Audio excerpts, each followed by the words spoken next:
지난 주간 저희를 지켜주시고 다시 이 성전에 불러주심을 감사드립니다. 주님의 나라가 샘터 교회와 같은 시간 예배를 드리는 이 땅의 모든 교회에 임하시옵고 주님의 뜻이 고개를 숙이고 있는 모든 성도들의 심령 속에 온전히 전달되는 시간이 되게 축복하여 주시옵소서.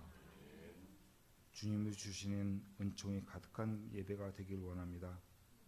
이 예배에 주님께서 함께 하셔서 주님의 음성을 듣고 주님의 옷깃을 만지는 거룩한 만남의 시간이 되게 하여 주시고 성령의 충만함으로 이 예배를 축복하여 주시옵소서. 은혜로우신 하나님, 지난 여름의 수고로움이 풍요로운 결실로 나타나게 하심을 감사드립니다. 경제가 어려운 이때 농부들이 노고로 풍성한 황금 들녘을 이루고 있습니다.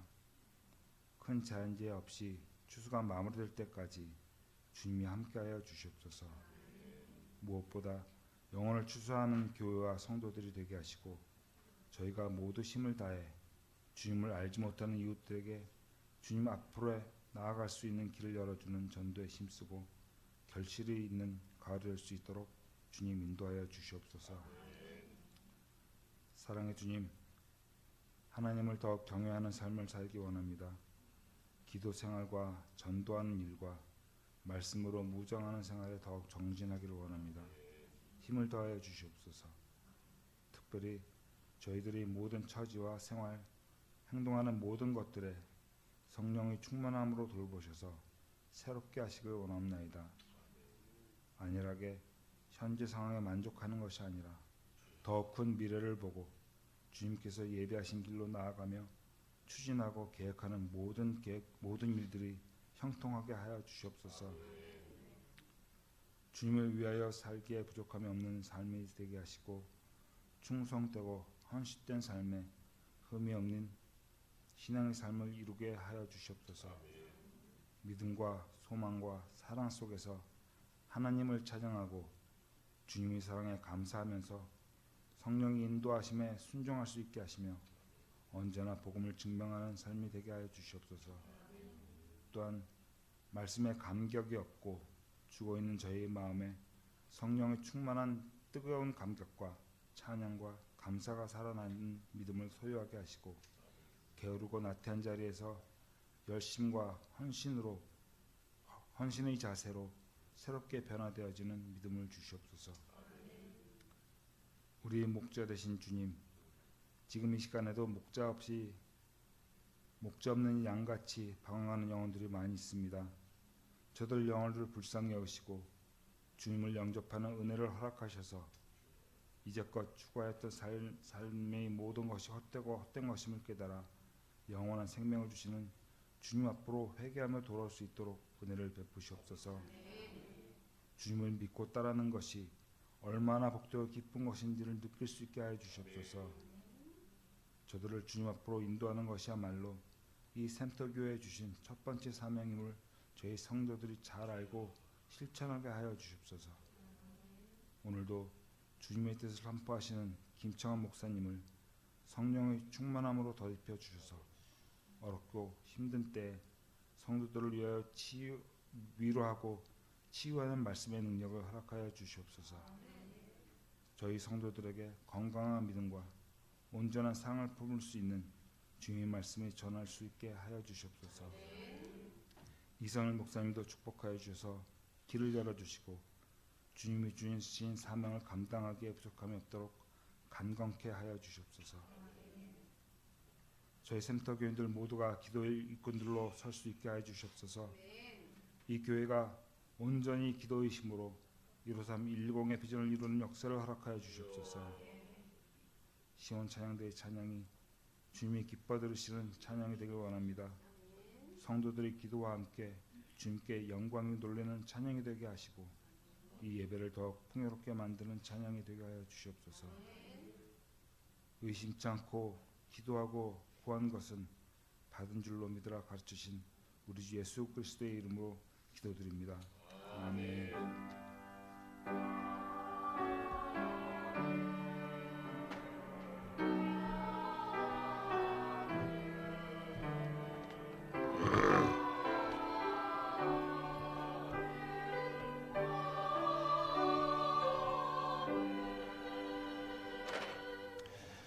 오늘의 말씀을 최선희 집사님께서 나오셔서 하나님 말씀 봉독해 주시겠습니다.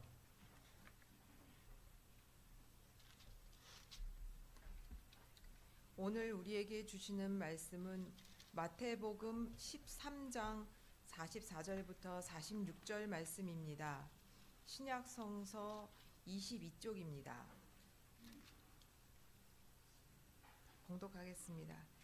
천국은 마치 밭에 감추인 보화와 같으니 사람이 이를 발견한 후 숨겨두고 기뻐하며 돌아가서 자기 소유를 다 팔아 그 밭을 사느니라.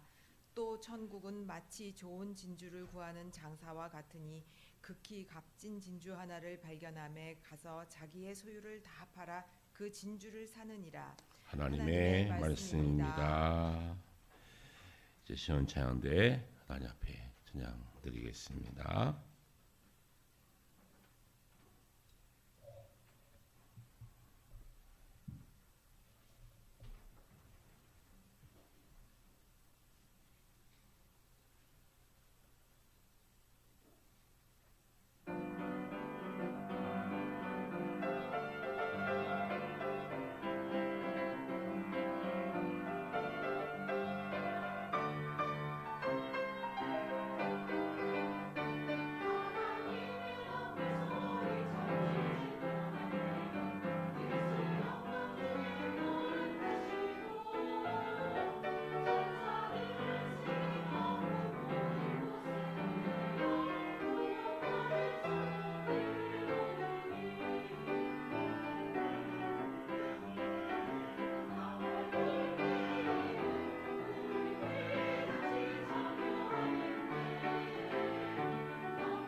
할렐루야. 가끔 깜짝깜짝 놀랄 때가 있어요. 오늘 말씀의 주제와 찬양이 딱 맞는 찬양인데 한 번도 말해본 적 없거든요. 20년 하니까 이제 맞는 것 같아요. 올해 21년째 지휘하시거든요. 가끔 이런 날이 있습니다. 말씀의 주제와 찬양이 딱 맞는 날. 머리가 딱 씁니다. 아, 오늘이 그날이구나. 은혜 하나님께서 베푸실 줄로 믿습니다. 귀한 찬양 감사합니다. 기도하겠습니다. 하나님 아버지, 천국을 소망하며 살게 하시니 감사합니다. 주님의 재림을 기다리며 살 수 있도록 믿음 주시니 감사합니다. 이 아침도 주의 말씀을 함께 경청할 때에 사람의 말이 아니라 하나님의 음성으로 들려지게 하시고 부족한 점 온전히 다 가려주시고 하나님의 말씀의 운반자로만 주님 마음껏 사용하여 주옵소서. 성령의 역사가 임하게 하시고 성령께서 우리 마음을 만져주셔서 말씀 들을 때 하나님의 뜻이 무엇인지 헤아려 알 수 있는, 그리고 결단할 수 있는 이 시간이 되게 하여 주옵소서. 감사드리며 예수님의 이름으로 기도합니다. 아멘. 선택장애라는 말 들어보셨나요? 스스로 결정하지 못하는 심리적인 상태인데 결정한 결과에 대한 두려움도 있고 결정하는 것 자체를 힘들어하는 그런 심리적 상태를 선택장애라 합니다. 요즘 젊은이들이 선택장애 많이 이런 것들을 경험한다고 합니다. 본인의 자신의 장래에 대해서 별로 결정하는 것 해본 적이 없고 대학 가는 것, 직업을 선택하는 것, 심지어 배우자를 선택하는 것까지도 주변 사람들의 도움을 받아야만 할 수 있는 그러한 상태라고 합니다. 선택장애는 여러 가지 것으로 나타나는데 결정하는 이후에 글쎄 혹시 잘못한 거 아닐까, 사온 옷을 입고도 또 돌아보고 돌아오면서 안 어울리는데 본인이 좋아서 사놓고도 본인이 안 어울린다면 어쩌란 말입니까? 그래서 요즘에는 특별한 앱이 하나 있는데 그 앱은 자신이 무엇인 결정할 때 결정을 도와주는 앱이랍니다. 옷 하나 올려놓고 이 옷이 나랑 어울릴까요 안 어울릴까요 투표해요. 그래서 어울린다 그러면 사고 안 어울리면 안 사는 거예요. 심지어는 연애할 때도 이 앱을 쓴다고 합니다. 나를 좋아하는 사람이 있는데 이런 말을 하면 나를 좋아하는 건 맞나요? 연애로 들어가도 될까요? 어디서 멈출까요? 심지어는 어디 가서 무엇을 먹으면 좋을까요? 데이트하는 시간까지도 그 앱에 의지해서 하라는 대로 하는 그러한 일들도 있다고 합니다. 참 어려운 시대를 살고 있지요. 그래서 최적의 답을 얻지 못하면 결정하지 못하고 머뭇거리는 것입니다. 그래서 결국은 결정해 놓고 자신 스스로도 책임질 수 없는 무책임과 무능력의 상태를 경험하는 일들이 많다 합니다. 그래서 그런지 과학이 발달하고 AI 시대가 도래했는데도 불구하고 지금도 점집은 성행 중입니다.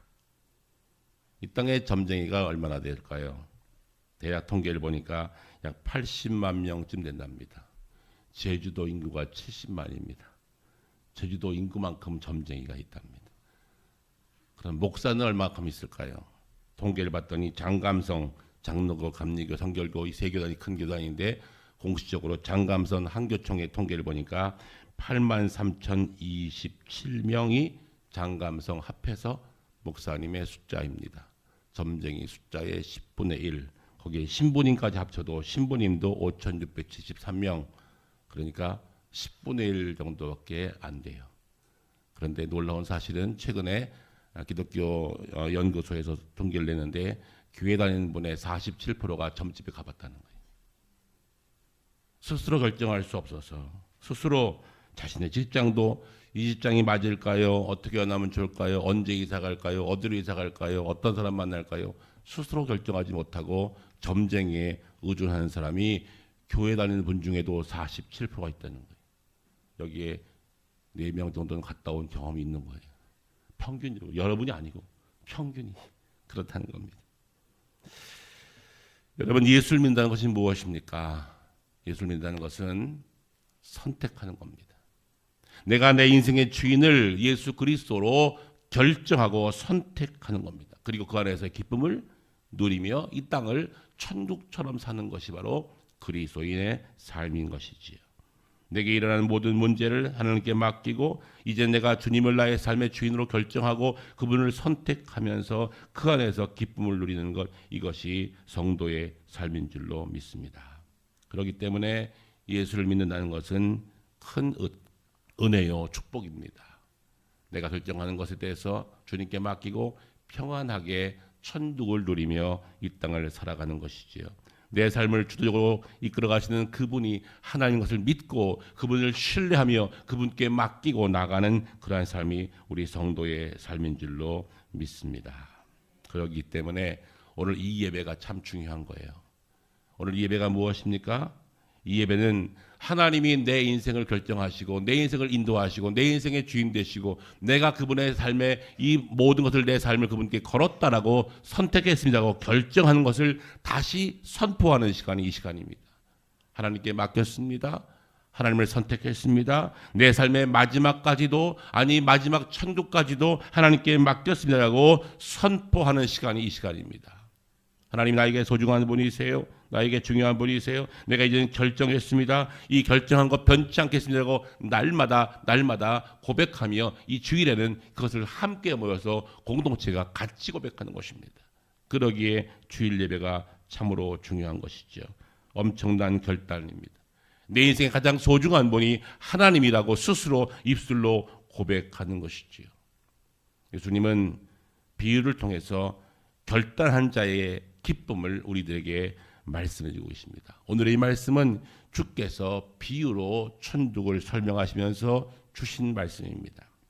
모든 소유를 팔아 그가 밭을 사게 된 그 과정을 설명하면서 성경 말씀 뭐라고 말합니까? 그가 마음이 기뻤다 그랬습니다. 자신의 소유를 다 팔아 그 밭을 사고 어떻게 했다고요? 기뻤다라고 했습니다. 여러분 기뻐하십니까? 기쁘십니까? 아닌가벼. 내가 잘못 믿는 거 아닌가? 혹시 내가 세뇌당한 거 아닐까? 내가 평생 왔는데 아닌 것 같아. 이러고 계십니까? 기뻐해야 합니다. 내가 결정한 것은 택한 것에서 기뻐하는 것이죠. 오늘의 이 본문의 말씀은 보화를 발견한 자의 기쁨을 설명하는데 모든 소유와 바꾸어도 감당할 수 없는 내 인생의 모든 것 다 드려도 감당할 수 없는 그런 놀라운 기쁨을 한 사람이 얻게 되었다라고 비유로 말씀하고 계십니다. 어느 날 한 농부가 남의 집 밭에 가서 일하게 되었습니다. 그 밭에서 일을 하는 중에 뭐가 덩그렁하고 걸리는 거예요. 열어보니 그 안에 한 항아리가 있는데 항아리를 열어보니 그 안에 금덩어리가 가득 있는 거예요. 와우. 어제 기준 금 한 돈에 3.65g에 80만 원을 넘어요. 3.6 한 돈에. 그런데 금이 한 항아리가 있는 거예요. 항아리. 그때 이 사람이 어떻게 했습니까? 그것을 슬쩍 덮어놓고 다시 그걸로 채워놓은 다음에 자신의 재산을 다 팔아서 주인에게 가서 이 밭을 좀 파십시오 하고 그 밭을 샀다는 겁니다. 어떻게 했다고요? 자신의 모든 소유를 다 팔아. 그 밭의 가격이 자신의 소유를 다 팔 정도로 아주 고가였겠지요. 자신의 것을 다 팔아서 그것을 산 후에 그 다음이 중요합니다. 그가 기뻐했다 그랬습니다. 왜 기뻐했습니까? 그 돈과 자신의 밭으로 값으로 지불한 그 돈과는 비교할 수 없는 금덩어리가 그 밭 안에 있음을 발견했기 때문입니다. 그 기쁨이에요. 그것 몰랐으면 이 사람이 투자하겠습니까? 그런데 그것을 보고 그것을 발견한 후에 기뻐했다라고 말하면서 바로 천국을 소유한 자가 이와 같다라고 말씀하십니다. 여러분 천국을 소유한 사람은 이 땅에 어떤 것과도 바꿀 수 없는 놀라운 기쁨을 하나님께서 우리에게 먼저 주신다고 말씀하십니다. 천국은 마치 밭에 감추인 보화를 발견한 농부의 마음과 같다 그랬습니다. 여러분 그러기에 이 땅을 살면서 천국을 누리셔야 합니다. 이 땅을 지옥처럼 살면 안 됩니다. 이 땅을 천국처럼 누리며 살아야 합니다. 감추인 보화를 발견한 자로 살아야 합니다. 그것이 우리 천국 백성 하나님 백성의 마음인 것으로 믿습니다. 천국은 상상의 존재가 아니지요. 천국은 실존합니다. 실제합니다. 내가 바라보고 믿는 그대로 하나님은 천국을 이 땅에 우리에게 임하게 하실 것입니다. 근데 이것이 천국은 비밀이에요. 밭에 감춘 보화를 발견한 그 사람은 그 사람밖에 몰랐어요. 만약 다 알았다면 난리 났겠죠. 그 주인은 일단 안 팔았겠죠. 밭에 감춘 보화, 그것을 본 사람은 한 사람이에요. 그 사람은 그것을 보았기 때문에 너무 기뻤어요. 그것은 비밀이었어요. 아무에게도 말하지 않고 재산을 다 팔아 그 밭을 삽니다. 아마 그 돈 지불한 것이 그 밭값보다 훨씬 많을 수도 있어요. 왜냐하면 주인이 선뜻 그 밭을 팔았거든요. 갑자기 왜 이 밭을 이렇게 고가에 살려고 하지? 땡큐. 그래서 그 밭을 턱 팔아버린 거예요. 그 안에 뭐가 있다고요? 보물이 있는 거예요. 보화가 있는 거예요. 여러분, 이것이 바로 구원의 비밀이요 천국의 비밀입니다. 천국 비밀을 안 사람, 구원의 비밀을 안 사람은 기뻐하며 돌아가 그의 재산을 다 팔아, 소유를 다 팔아 그 밭을 사는 것입니다. 이것이 천국을 발견한 자의 기쁨인 줄로 믿습니다. 이것은 비밀이라 했어요. 비밀이 무엇일까요? 제가 늘 말씀드리는데요. 비밀은 알고 보면 쉬운데 모르면 어려운 게 비밀이에요. 알고 보면 쉬워요. 근데 모르면 절대 이해할 수 없는 게 비밀이에요. 우리 교회를 들어오려면 문을 2번 통과해야 되는데 2번 통과할 때 비밀번호가 있어요. 몇 번이지요? 우리 아는 사람은 안다니까요. 띠띠띠띠띠 하고 딱 누르면 들어오는데 아무리 눌러도 안 되는 분이 있어요. 그분은 비밀을 모르는 사람이죠. 도적이에요, 도적. 그 비밀을 아는 사람은 쉽게 열고 들어와요. 이게 비밀이에요. 천국을 알면, 천국을 발견하면 그것은 너무 쉬운 거예요. 예수 그리스도의 십자가의 보혈의 은총을 믿고 그분의 이름으로 나아가면 천국 문은 열리는 것이라는 이 엄청난 사실을 알면 쉬운데 모르면 모르는 거예요. 그래서 돌아가신 분 놓고 착한 일 많이 했으니 좋은 데 갔겠지요 이러는 거예요. 예수를 믿으니 구원받아 천국 갔습니다 말 못하고 착한 일 많이 하고 바르게 살았으니 법 없이 살았으니 이분은 좋은 데 갔을 거예요. 이렇게 말하는 거예요. 왜 그래요? 비밀을 모르니까. 비밀을 알면 당당할 수 있어요. 비밀을 알면 자랑할 수 있어요. 가끔씩 그런 말 하더라고요. 나는 교회는 안 다니지만 착하게 살았고 사실은 우리 마누라가 교회 집사인데 내가 마누라 따라서 죽으면 천국 비슷한 데는 가지 않을까요? 어떻게 자신의 인생을 그렇게 쉽게 말할 수 있습니까? 나는 법 없이 살았고 나는 착하게 살았기 때문에 우리 마누라 교회 집사니까 그저 마누라 따라가다 보면 꺼주세요. 따라가다 보면 좋은 데 가지 않겠냐. 이게 말이 되는 일입니까? 여러분, 천국은 그렇게 가는 것이 아니에요. 여러분, 외국 나갈 때 비행기표를 한 달 전, 2달 전부터 예약하시잖아요. 그 자리는 누구도 앉을 수 없는 자리예요. 나만 앉을 수 있는 자리예요. 그냥 공항에 나가면 자리가 없다. 이 쉬운 논리예요. 천국은 미리 예수 그리스도의 이름으로 확정된 그 자리, 구원에 확정된 그 자리가 예비되어 있는데 이것을 아는 사람은 기뻐할 수 있어요. 그래서 이 땅의 삶을 천국처럼 누릴 수가 있는 것입니다. 오늘 이 사람은 우연히 밭에 가서 자신의 일을 하다가 농사일을 돕다가 이것을 발견한 거예요. 능동적으로 천국을 본 사람이에요. 어떤 사람은 천국을 아주 수동적으로, 어떤 사람은 천국을 능동적으로 보는 사람도 있어요. 천국을 찾는 분도 있어요. 그 사람이 바로 그 뒤에 나온 사람이에요. 45절, 천국은 마치 좋은 진주를 구하는 장사와 같으니. 어떤 사람은 천국은 좋은 진주를 구하는 장사처럼 늘 천국을 사모하다가 천국을 보는 사람도 있어요. 천국은 2가지입니다. 우연하게 삶 속에서 예수를 만난 분도 있어요.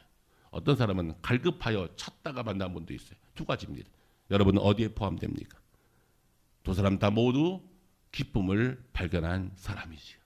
우연히 친구 따라 교회 왔다가 구원받은 분이 있잖아요. 어떤 분은 영적인 갈증을 느끼면서 갈급하게 무엇인가 찾다가 발견하는 분도 있어요. 2가지. 밭에 감춘 보화를 보는 사람도 있고 진주를 구하는 장사처럼 찾다가 찾는 분도 있어요. 둘 중에 하나입니다. 중요한 것은 천국을 보았다는 겁니다. 복음을 들었다는 것입니다. 여기에 궁극적 기쁨이 있고 이 기쁨을 말로 표현할 수 없어서 그 밭을 통째로 사버리는 거예요. 그 진주를 값을 많이 쳐서 사오는 거예요. 왜 그렇습니까? 이 땅에 다른 것과 비교할 수 없는 가치를 보았기 때문입니다.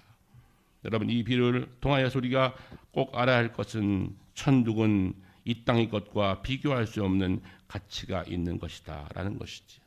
그래서 주님께서 뭘 말씀하십니까? 천국은 구하는 것이다. 천국은 찾는 것이다. 천국은 두드리는 것이다. 그러면 열리고 찾게 될 것이다. 그렇게 말씀합니다. 우리에게 은혜를 주었어요. 우리에게 천국 보화를 미리 보게 하셨어요. 이 놀라운 축복과 은혜를 미리 맛본 사람들은 이 땅을 살면서 뭐 할 수 있다? 기뻐할 수 있다. 내 소유를 다 팔아서도 기뻐할 수 있다. 이것이 천국을 본 사람의 마음입니다.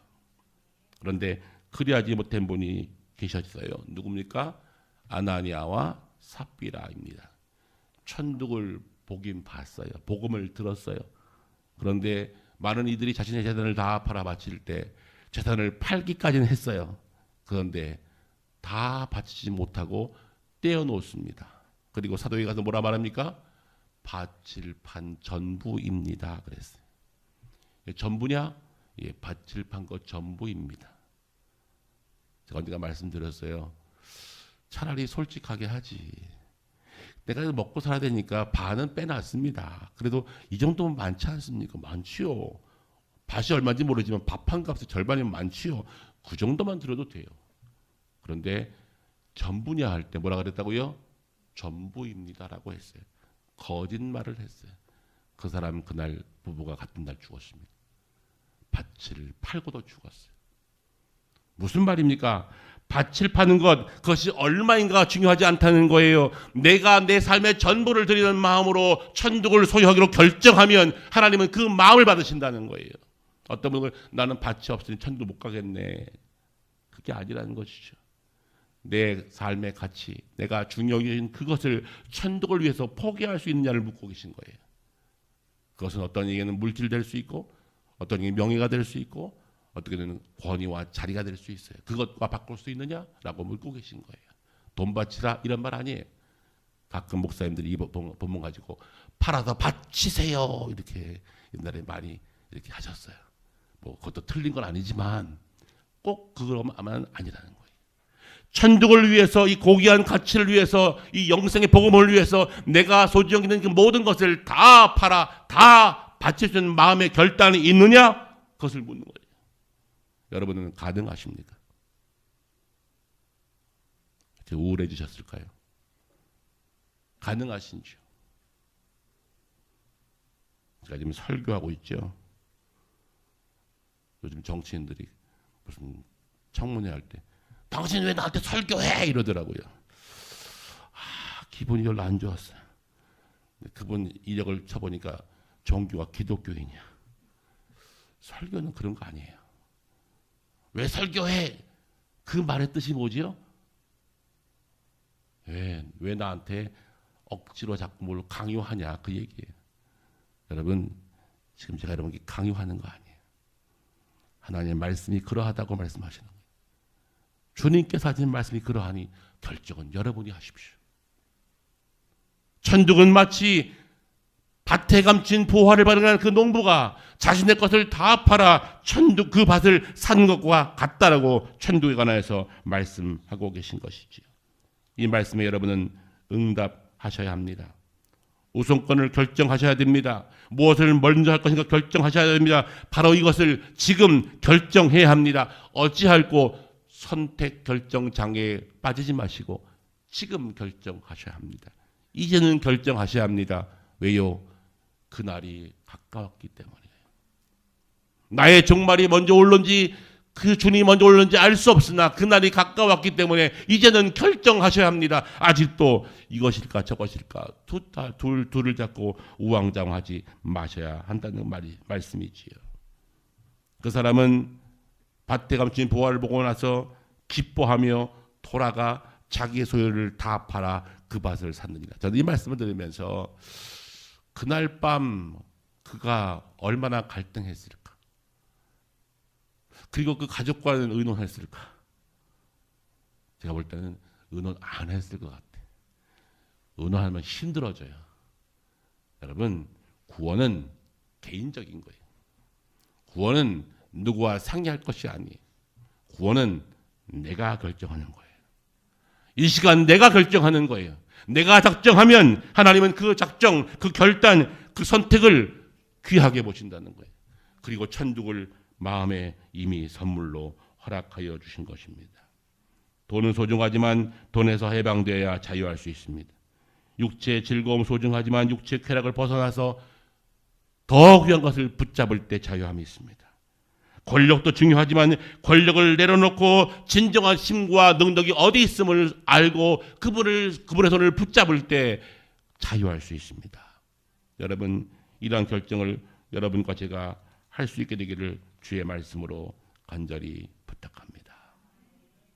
다시 말씀드립니다. 예배가 무엇입니까? 예배란 인생의 보화는 오직 주님이시요 인생의 보화는 하나님 나라입니다라고 날마다 주일마다 선포하는 거예요. 그러기에 이 시간이 귀중한 거예요. 이것을 확인할 때마다 기쁨이 있는 거예요. 이것을 본 사람은 기쁨이 아직 못 봤기 때문에 주저하게 되고 못 봤기 때문에 아닌가 그리고 있는 거예요. 여러분, 천국을 발견하시기 바랍니다. 어디에서? 말씀 안에서. 기도하는 중에 주님 주신 놀라운 은혜를 통하여 발견하셔야 합니다. 그래야 신앙생활이 기뻐요. 신앙생활이 거창스럽고 부담스럽지 않아요. 기쁘다고요. 이 농부가 밭을 산 이후에 그 부화를 가지러 갈 때 어떤 마음이었을까요? 내가 내 소유를 다 팔았지만 내가 소중히 이것을 다 내려놓았지만 그 밭에 감추어 있는 그 보화를 알기 때문에 그는 정말로 기쁨으로 달려갔을 거예요. 다 판 것에 절대 후회 없이 기쁨으로 갔을 거예요. 여기에 하나님 나라를 소유한 자의 마음이 있어요. 여러분, 천국을 바라보시고 기쁨이 있어야 합니다. 천국을 소유한 것에서 대해서 개인적인 기쁨이 있어야 돼요. 누구에게 말할 수 없는 이 놀라운 기쁨이 있을 때 우리가 끝까지 천국을 향해서 갈 수가 있는 거예요. 여러분 잘 아시는 베드로가 주님 만나고 한 행동을 성경은 뭐라 기록합니까? 그가 배와 그물을 버려두고 예수를 따르니라 그랬어요. 어부에게 배와 그물은 전부입니다. 그의 생명입니다. 그의 인생입니다. 그런데 베드로가 배와 그물을 버려두고 예수를 따르니라라고 복음서가 기록하고 있어요. 똑같이 베드로에게 그물은, 베드로에게 배는 인생 전체였어요.